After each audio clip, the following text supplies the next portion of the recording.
All right, now, from the church pews of South Central to the bright lights of the stage, he turned rhythm and pain into pure power. Before the deal and the hits, he was dancing his truth through the crump movement that birthed a generation. He's the voice behind 24 Hours, the pen behind Show Me with Kid Ink, and the heart of the West Coast R&B. He's built with legends like Nipsey Hussle, Dom Kennedy, DJ Charisma, and dropped the newest project, Lamont, standing taller on his foundation. Ladies and gentlemen, y'all clap it up, make some noise for the soul of LA. TeeFlii, y'all, yeah. Come on. Hey, dope intro, bro. Come on, you gotta let him know I'm two-time Grammy nominated. Come on, two-time Grammy nominated. Y'all clap it up for that. Come on. Yeah, we can't forget that. You know what I'm saying? Sometimes when you're doing your Googles, you miss it. Yeah, but no, hey, it's all love. Come on now. Now let's talk about the lot, man. You just performed on the lot by Black Collar where everything is live. The band, the energy. How did the setup bring out a different side of you as an artist? And did it remind you of why you fell in love with performing music in the first place?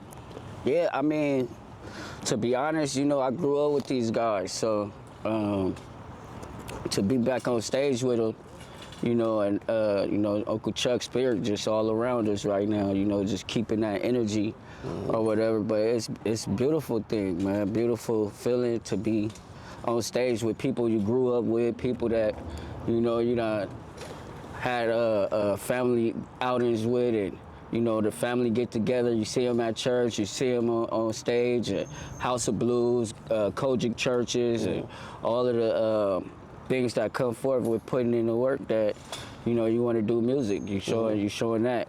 So yeah, man, it was an honor to be able to do this. And I've been knowing Mel for a minute. You know, his pops used to cut my hair to where he started cutting my hair. Yeah, come on. Where was he at today when I needed a haircut? I don't know. He was at the lot. Yeah, we'll talk about it. Nah, that's my boy though. And who better to come and perform with and come rock out with, you know, it's just beautiful. Now you came up in that golden era of LA music when you, Nipsey, YG, Dom Kennedy, Ty Dolla $ign, everybody was on fire moving with a purpose. Now I had a conversation with Mike and Keys and they said the music back then just felt better because everybody was hungry. Nobody had money, and that hunger made the records hit different. Do you agree with that? And what do you think made that moment in LA so special? And do you feel like that energy still lives today?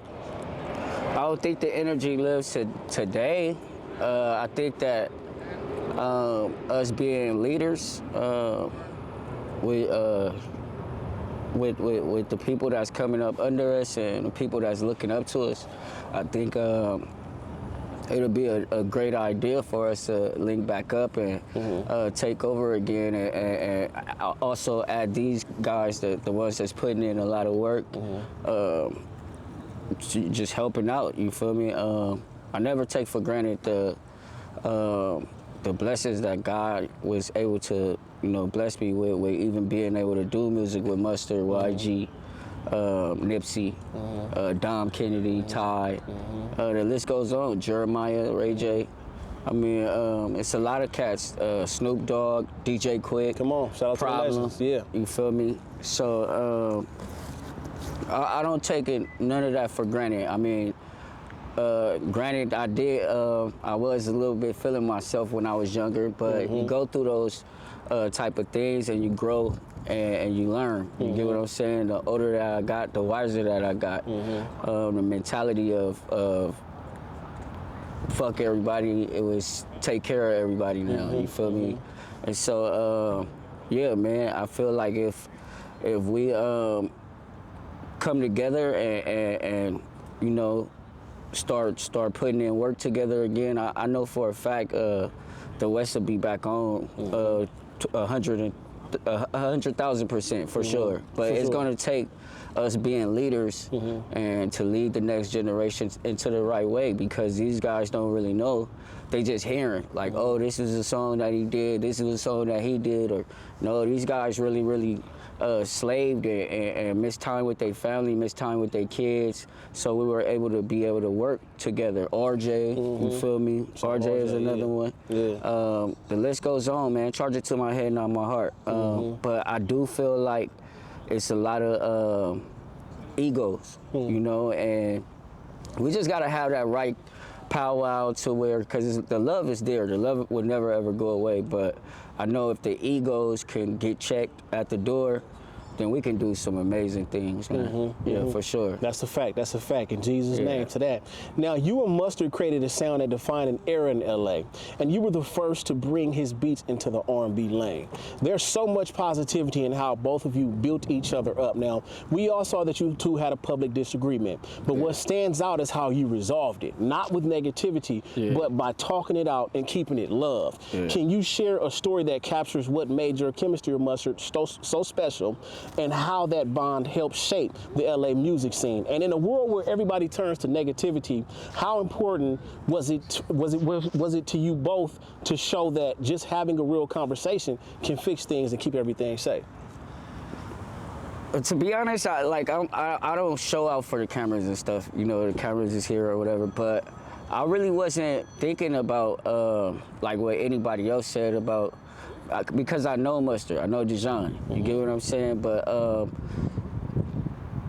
like I said, I had a lot of growing to do. I was dealing with a lot of pain, a lot of things that wasn't looking right in my eyes, and I wasn't in the right headspace. You get what I'm saying? And neither was he, you know? So he was dealing with a divorce, and it was a lot, you know? But we've had some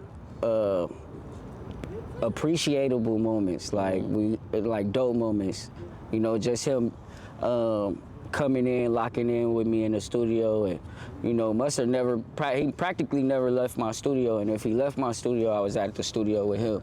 You feel me? When they say like TeeFlii don't miss, TeeFlii don't miss, Mustard is the one that started saying that. You get what I'm saying? So big ups to bro. I was just proud that we was able to you know, hash everything out, you know. I don't look at him like he was wrong at any fault or anything, because I knew what I did. He heard what I said, I heard what he said, you know.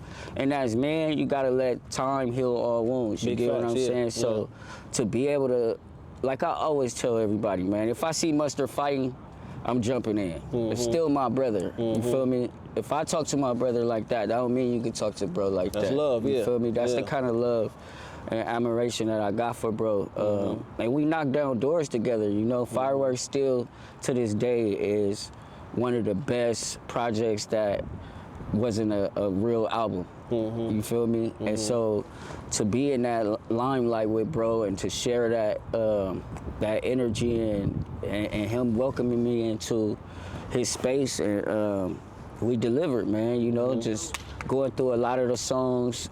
It was plenty sleepless nights where we didn't really know at first, you know. Talk about that part. Talk about the part where you didn't know. See, a lot of people, all they see is win, win, win. They don't see we don't know right now, but we in here. Well, you got to think about it. Mustard wanted to do R&B, but his niche was hip hop. It was the rap.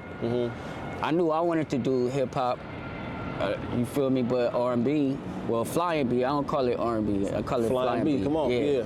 That was my niche. Yeah. You feel me? So once we were able to like sit down and get away from everybody and just lock in the studio by ourselves, like it was nice where me and Mustard was just in there alone. You feel me?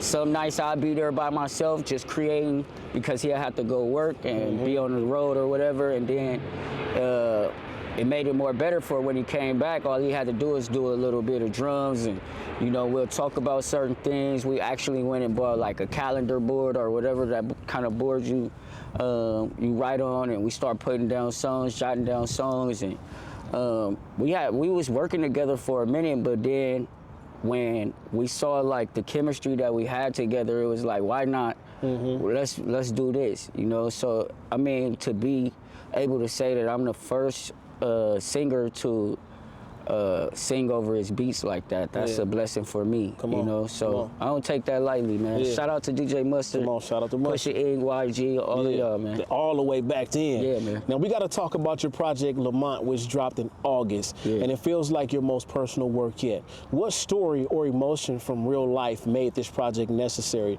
Not just another drop, but something you had to release. And also, shout out and rest in peace to KS. You mentioned his name plenty of times throughout this. And on West Side, you said, you know, this is about KS. So talk about that project and why that was so important for you.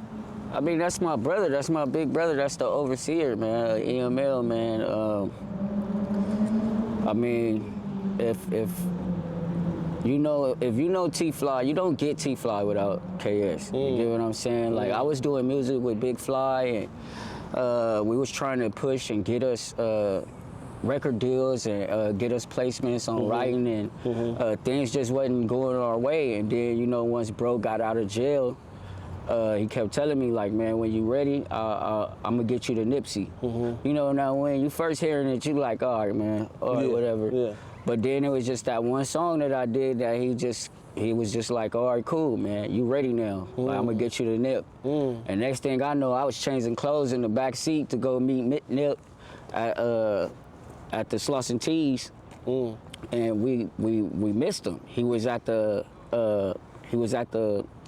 gas station right down the street from, you know, like a door over or whatever, however you want to say it. But that gas station right there, and Black Sound was like, man, y'all can catch him right now, go, you feel me? And just seeing his love and how he treated my brother and how he welcomed me, and just how he would talk to me, and you know, he never wanted to like little boy me. He always was like, man, T, look, you your own boss, you got your own company, you got EML.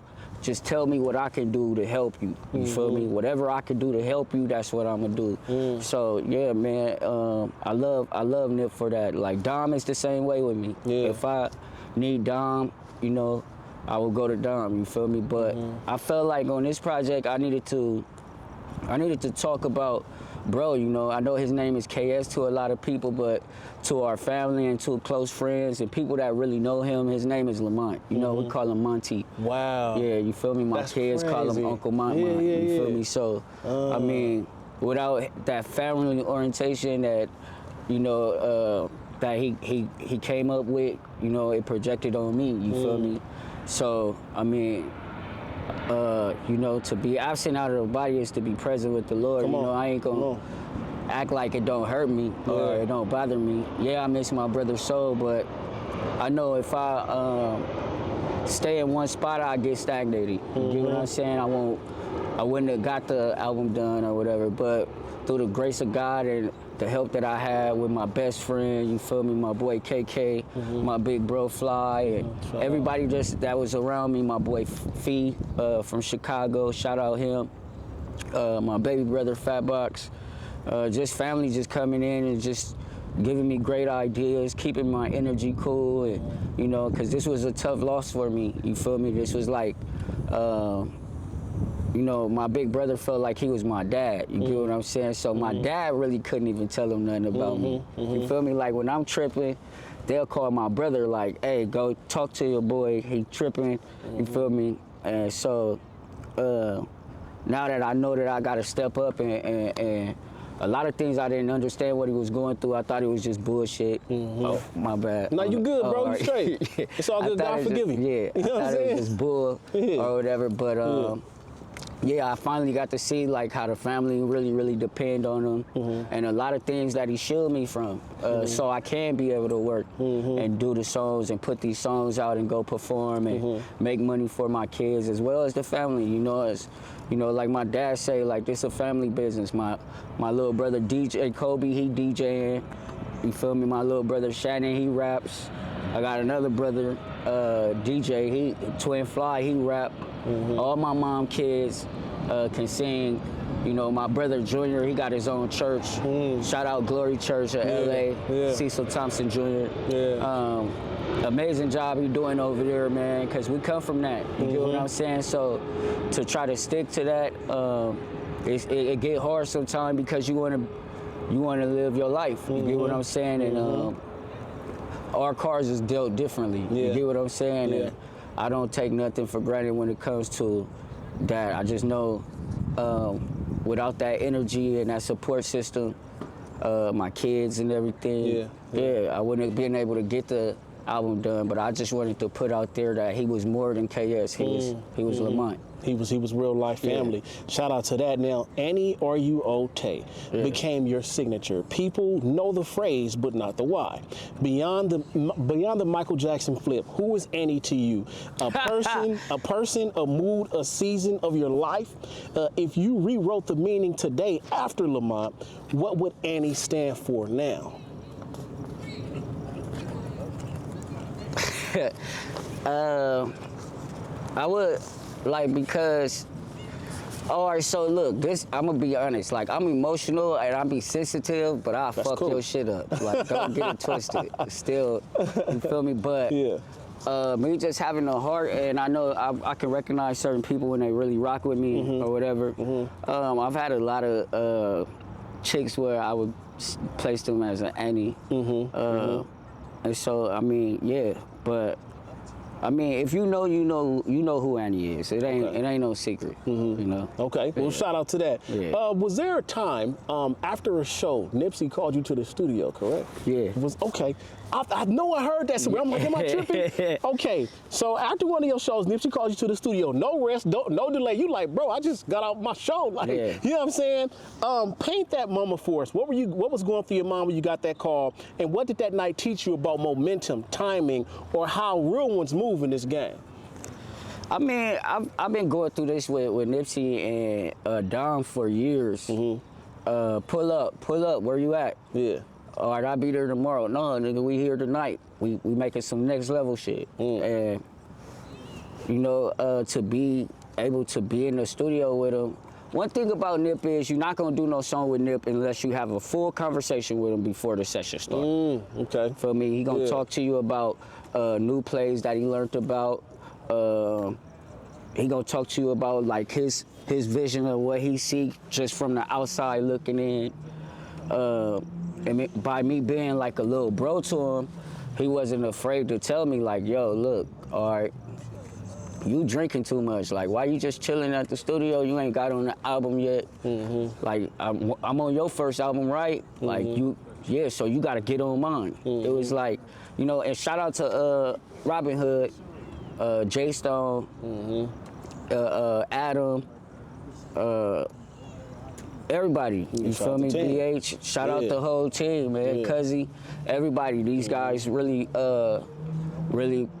like they was reaching for me to, pushing for me to really be on the album and be involved. You get what I'm saying? Black Sound. That's all he wanted was like, man, TeeFlii got that sound for you. So, I mean, just having that relationship with bro, that was the beautifulness. Like, and I can enjoy myself when I was around him. Even times where I was wrong, even times where it was just cool, like, or when I just was like stuck for a moment, you feel me? Cause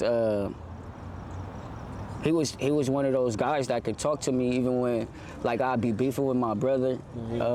My brother would tell him like, man, see, he listen to you, he'll talk to you, that's your protege, you feel me? So, having that friendship and that brotherhood with him, it made it more classic for the songs that we were trying to create and the vision that I saw us going, you know, the direction that I saw us going when we would do songs together. I feel that, man. Shout out and rest in peace to the late, great Nick. Sir.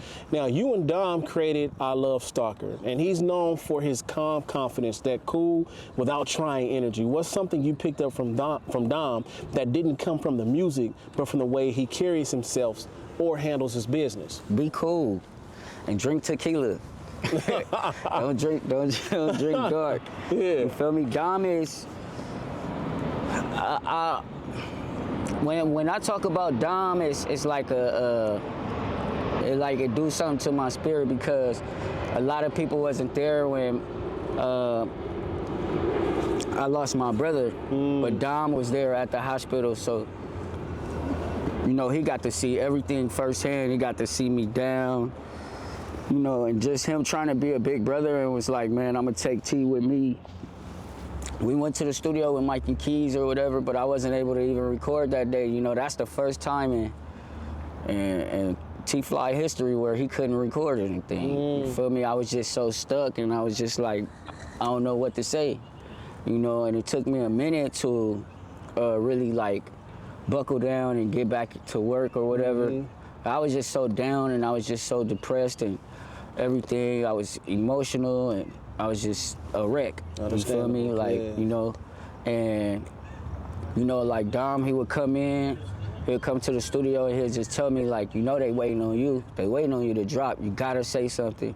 Like, it's cool to get up there and do the party music and all of that, but they want to hear you talk about your true feelings about your brother. You feel me? So I felt like I did both, you know, because that's who I am as an artist. I love the party music. I love the baby making music, but it didn't hurt to really dig deep and go into that mode of expressing my true feelings about my big brother, you feel me? So, I mean, Dom has always been a help to me, my family, my career.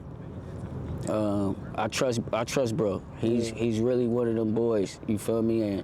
And just going on the road with him, seeing how he move, you feel me? You would ask me like, yeah, how do you know, what did I pick up off of Dom? And I picked up being smooth, being cool, just, you know, not letting everything bother you, not, you know, just responding so quick to the nonsense, giving it a 48-hour period to where you can type of see like what they on and what you could be on. And yeah, man. So, I mean, without Dom, right now, I know for a fact I would have been a little bit lost. I wouldn't even say a little bit. I know for a fact I would have been lost.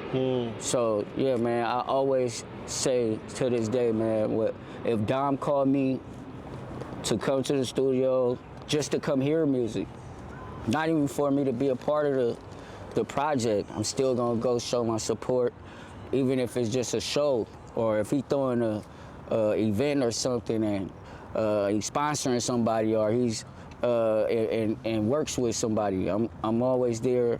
I'm always gonna be available for bro, because I remember those nights where I was losing it and I could have really lost it all. You get what I'm saying? And bro, through the grace of God, and he was there for me. Got you. Shout out to Dom. Shout out to Dom. For sure. OPM. Yeah, for sure. Now, we got to talk about DJ Charisma. Shout out to DJ Charisma. Come on, man. That's mine. There's a picture that you say, this is my heart. Every chance I get, I'm going to let her and the world know how much I appreciate her. What's a moment that really showed you how much Charisma believed in you, even when the world might have gone quiet? Oh, that's easy. When we put out the This D record, a lot of people don't know, but her back was against the wall because people were like, they didn't understand her direction. And, you know, a lot of artists that get their records broken in LA, they really get them broken from Charisma. You get what I'm saying? Yeah, or the people that she's around at the moment, working with them on some team stuff or whatever. You feel me? Like, I give it up to, like, DJ A-Man, you feel me? Big Von, you feel me? DJ Charisma, DJ Mark the Spot, you feel me? The list goes on, man. Charge it to my head, not my heart, like I say. But Young California, man, just opened up so many doors for me, and she took that risk on me. And she didn't care, you feel me? She was willing to lose her job just for me to have that song out. You get what I'm saying? And at first, I didn't even agree with it. I was like, no, I got better songs, and you can't tell nobody that's been there and done it, you feel me, how to do it.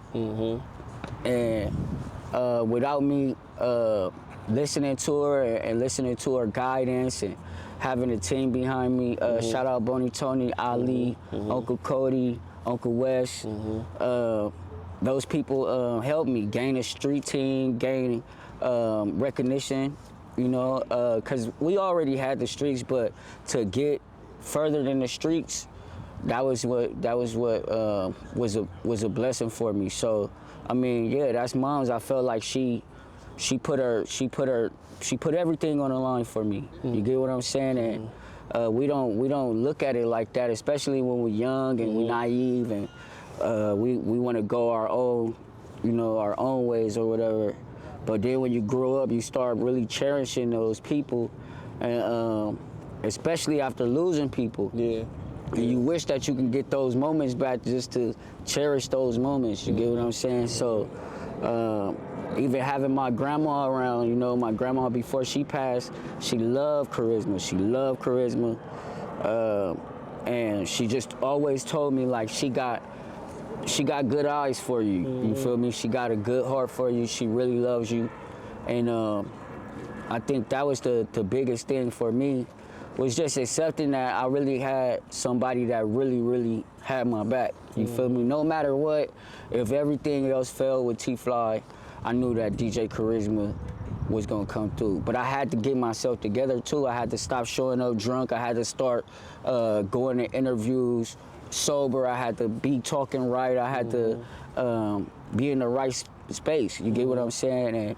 And one thing I promised her this time when she came back was, whatever you ask me to do, I'm doing it. I don't care if it's 2 people at the show, I'm performing. Turn up, yeah. I'm turning up. I don't care if it's an interview I ain't heard about or any of that. I'ma do it. You feel me? Because for somebody to risk their job, you feel me? And she got a kid. You get what I'm saying?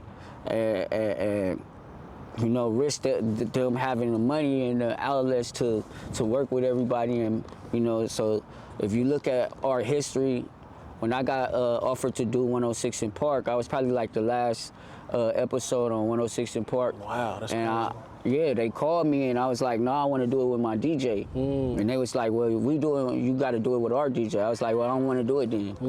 And they called me back the next week like, man, well, you just got to pay for it. So I was like, oh yeah, that's easy. Come on.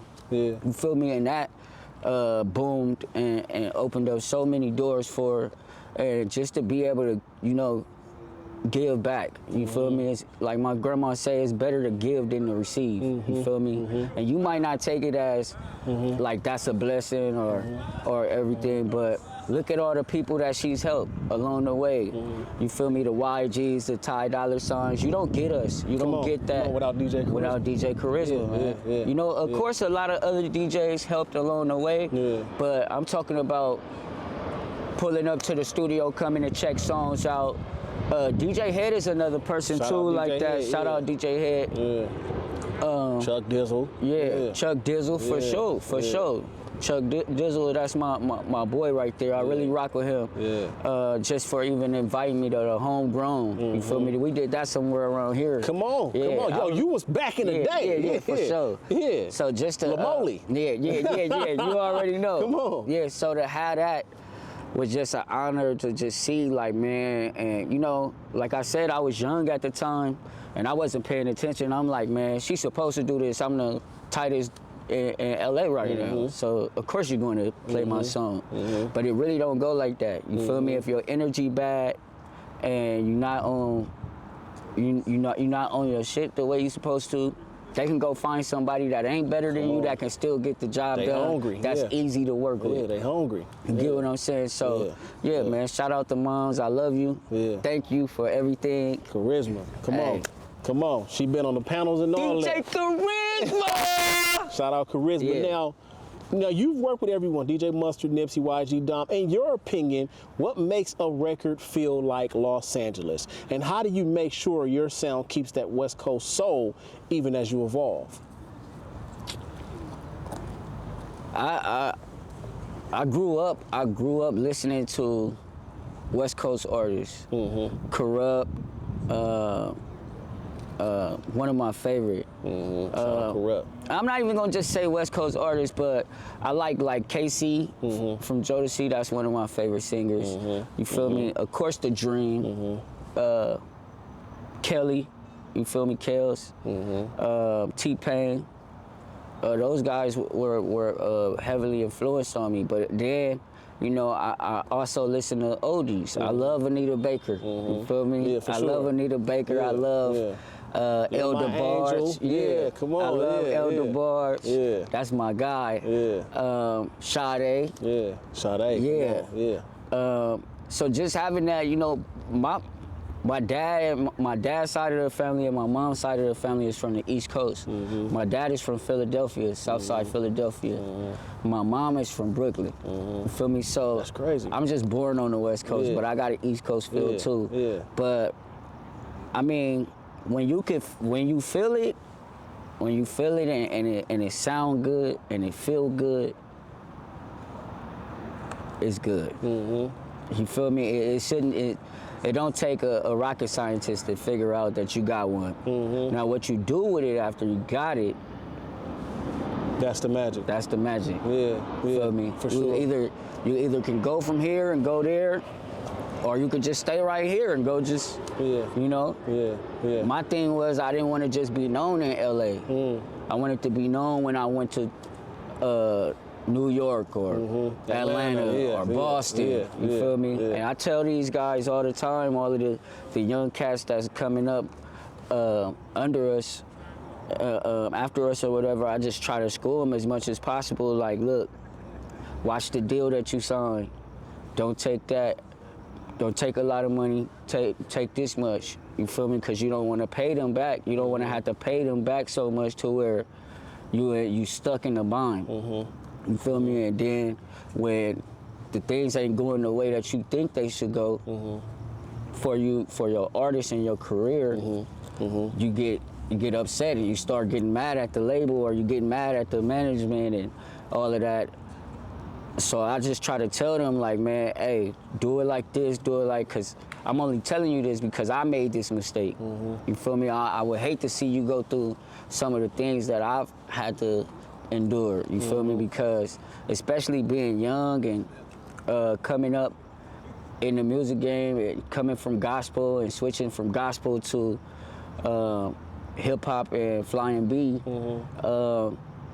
you want to make your family proud, you want to do the right thing. And so, you know, I'm not going to say that I did everything right, but I did something right. I'm still here, right? Come on in Jesus' name. Come on, that's all. Okay, now, last question. When people talk about TeeFlii 10 years from now, what do you want them to clap it up for when they see you, when they think about you, the music, the movement, or the man? The dedication, the hard work. You know, even right now, we about to gear up for a Christmas project. You know, I'm always in the lab, man. Nobody knows the kind of effort that I put into my craft, or just trying to become a better vocalist, a better lyricist, and that's what comes with the territory of being one of the greats. You get what I'm saying? Yeah. So when it's all said and done, if I'm not the best, then I at least want to be respected as somebody that gave it his all, and I was the best that I could be. You feel me? I did what I could do. You feel me? Yeah. I tell everybody, if I ain't got nothing else to give to the game, I'm not coming back. Come on. You feel me? Come on. Yeah. Straight like that. Legacy, y'all. Clap it up, make some noise for that. Yes, sir. TeeFlii. The live where it's hot and it don't stop. The black collar way, and that's how it's gonna stay. Come on, man. West You Coast. already know.